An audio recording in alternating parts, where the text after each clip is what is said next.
संत निरंकारी मिशनची सामाजिक शाखा संत निरंकारी चॅरिटेबल फाउंडेशनच्या वतीने राजेवाडी येथे आयोजित करण्यात आलेले भव्य रक्तदान शिबिर उत्साहात पार पडले।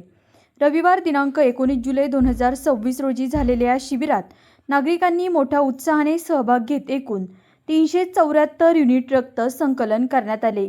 या रक्तदान शिबिरासाठी मिशनचे अनुयायी तसेच परिसरातील नागरिक मोठ्या संख्येने उपस्थित होते। यामध्ये ससून शासकीय रुग्णालय रक्तपेढीने 111 युनिट, औंध रुग्णालय रक्तपेढीत 97 युनिट तर संत निरंकारी रक्तपेढी विलेपार्ले मुंबई यांनी 165 युनिट रक्त संकलन केले। संत निरंकारी मिशनच्या कार्यातून मानवतेचा संदेश देण्यात येत असून रक्त नाल्यांमध्ये नाही तर नाड्यांमध्ये वाहिले पाहिजे हा संदेश या उपक्रमातून अधोरेखित करण्यात आला।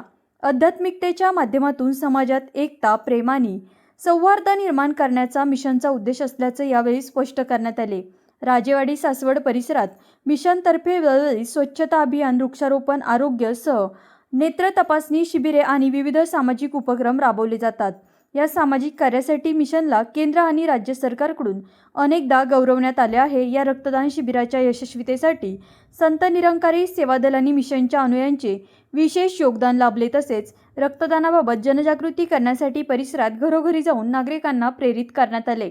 कार्यक्रमाचे उद्घाटन पुरंदर पंचायत समितीचे सभापती अमित भाऊ झेंडे आणि मिशनचे ब्रह्मज्ञान प्रचारक अशोकजी कोराळे यांच्या हस्ते करण्यात आले। यावेळी विविध क्षेत्रातील मान्यवर, सहपत्रकार बांधव तसेच स्थानिक प्रतिनिधी उपस्थित होते। कार्यक्रमाच्या शेवटी उपस्थित स्थानिक शाखा प्रमुख हनुमंत थोरात यांनी रक्तदाते आणि मान्यवरांचे आभार मानले।